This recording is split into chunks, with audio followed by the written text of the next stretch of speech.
사회에 기여한다. 이거 참 좋은 말이죠. 그런데 진짜 사회에 기여한다는 게 뭘까요? 특히 40, 50이 넘어서 인생의 후반전을 준비할 때 말이에요. 오늘은 우리가 막연하게 생각했던 사회 공헌의 의미를 완전히 뒤집어보는 아주 날카로운 관점 하나를 같이 파헤쳐 보려고 합니다. 자, 여러분은 40대, 50대 이후의 삶을 어떻게 그리고 계세요? 뭐 다들 나름의 계획은 있으실 거예요, 그죠? 그런데 말이죠. 오늘 우리가 나눌 이야기는 바로 그 지점을 파고듭니다. 내가 세운 그 계획이 진짜 나한테 만족감을 줄 수 있을까? 하는 아주 근본적인 질문을 툭 던지는 거죠. 첫 번째 주제는 바로 은퇴에 대한 오해입니다. 부제가 좀 그렇죠? 우리는 그저 죽을 때까지 노는 법을 배우고 있는가? 와, 좀 세게 들릴 수도 있는데 이 질문이 사실 우리의 노년을 바라보는 정말 다른 두 가지 시선을 딱 보여주면서 이야기가 시작됩니다. 한번 보세요. 왼쪽은 우리한테 참 익숙한 모습이에요. 골프 모임 다니고 동창회 나가고 취미생활하면서 시간 보내는 그런 은퇴 계획들. 뭐 나쁘지 않죠? 그런데 오른쪽을 보면요. 이건 완전히 다른 길입니다. 사회에 뭔가 기여하고 평생 배우고 나만의 유산을 남기는 그런 의미 있는 노년. 이게 그냥 시간을 어떻게 보내느냐의 차이일까요? 아니요. 생각보다 훨씬 더 깊은 이야기가 숨어 있습니다. 자, 두 번째 이야기는 자선의 딜레마입니다. 우리가 사회에 환원한다, 돌려준다고 생각하면서 하는 좋은 일들 있잖아요. 만약에 그 행동에 문제가 있다면 어떨 것 같으세요?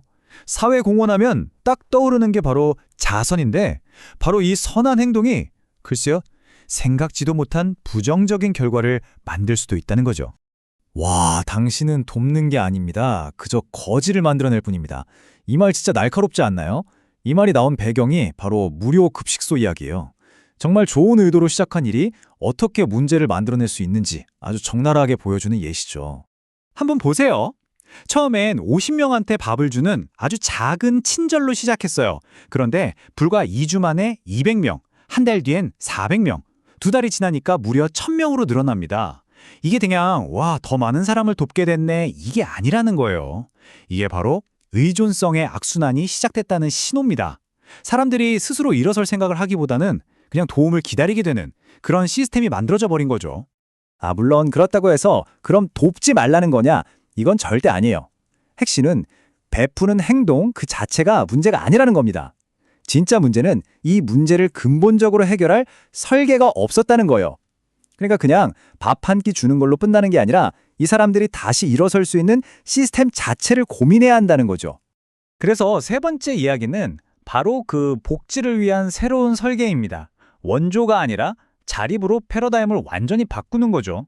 자, 그럼 그 대안이라는 게 도대체 뭘까요? 이게 어떻게 훨씬 더 좋은 결과를 만들어내는지 지금부터 한번 제대로 살펴보겠습니다. 여기서 진짜 파격적인 아이디어가 나와요. 순서를 아예 뒤집어 버리는 겁니다. 보통은 밥부터 주잖아요. 근데 그게 아니에요. 1단계는 놀랍게도 교육과 희망을 먼저 주는 겁니다. 그리고 나서 그 다음에 음식을 안정적으로 제공하는 거죠. 그러니까 음식이 최종 목표가 아니라 이 사람들이 성장하도록 돕는 도구로 바뀌는 거예요. 와, 이 발상 자체가 대단하지 않나요? 네 번째, 이렇게 접근법을 바꾸니까 뭐가 만들어지느냐? 바로 희망을 키우는 공동체가 만들어집니다. 이건 그냥 밥만 나눠주는 곳이 아니에요. 완전히 새로운 삶을 시작할 수 있는 토대를 마련해주는 훨씬 더 강력한 무언가로 이어지는 거죠. 바로 스스로 살아갈 수 있는 자립 가능한 공동체가 탄생하는 겁니다. 이 공동체가 어떤 곳인지 한번 보세요. 그냥 잠만 자는 쉼터가 아니에요. 다 같이 살면서 농장도 직접 운영해서 먹을 걸 해결하고요. 실질적으로 돈을 벌 수 있는 기술도 가르쳐줘요. 심지어 인성이나 사회성 교육도 하고 언제든 돌아올 수 있는 고향 같은 곳이 되어주죠. 이건 뭐 거의 하나의 작은 생태계 같아요. 한 사람의 인생을 그냥 뿌리부터 다시 세울 수 있도록 모든 게 설계된 그런 곳인 거죠. 자, 이 차트를 보시면 핵심이 딱 보입니다. 이 공동체가 어디에 집중하는지 보세요. 활동의 무려 40%가 기술이랑 인성교육이에요. 그리고 30%가 농사나 기술 같은 노동이고요. 이 두 개만 합쳐도 벌써 70%잖아요. 그러니까 그냥 먹고 자는 생존 문제가 아니라 자립과 성장에 압도적으로 많은 에너지를 쏟고 있다는 게 한눈에 들어오죠. 다섯 번째입니다. 그럼 도대체 이런 모델을 뭐라고 불러야 할까요? 바로 이겁니다. 이게 바로 단순한 자선을 넘어서 지속 가능한 좋은 영향력을 만들어내는 진정한 사회적 기업의 모습인 거죠. 사회적 기업이란 다시 말해서 사회를 좋게 만들고 사람들을 치유하는 그 일이 바로 회사가 성장하는 힘이 되는 그런 조직을 말해요. 그러니까 착한 일 따로 돈 버는 일 따로가 아니라 착한 일을 할수록 회사가 더 잘 되는 거예요. 와, 이거 정말 멋지지 않나요?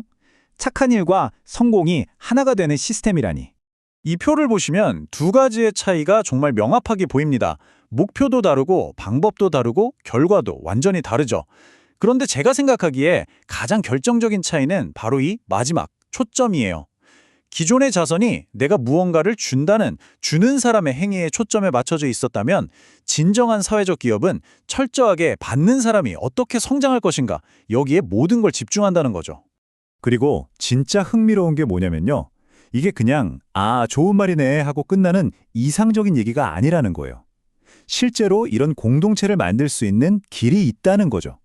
심지어 정부가 미처 다 하지 못하는 일을 대신 해주는 거니까 정부 지원까지 받을 수 있는 현실적인 가능성이 있다는 겁니다. 결국 이 모든 이야기를 한 문장으로 압축하면 바로 이겁니다. 진정한 사회봉사란 사람들이 스스로의 힘으로 살며 웃을 수 있도록 이끌어주는 것이다. 우리가 해야 할 역할은 그냥 뭔가를 쥐어주는 사람이 아니라 그들이 스스로 일어설 수 있도록 옆에서 이끌어주는 안내자, 또 교역자가 되어야 한다는 거죠. 자, 오늘 이야기의 마지막 질문을 여러분께 던지면서 마무리하겠습니다. 진정한 나눔이란 과연 무엇일까요? 그냥 무언가를 주는 것에서 끝나는 걸까요? 아니면 한 사람에게 그 사람 자신의 미래를 되찾아주는 걸까요? 한번 곰곰이 생각해 보시면 좋겠습니다.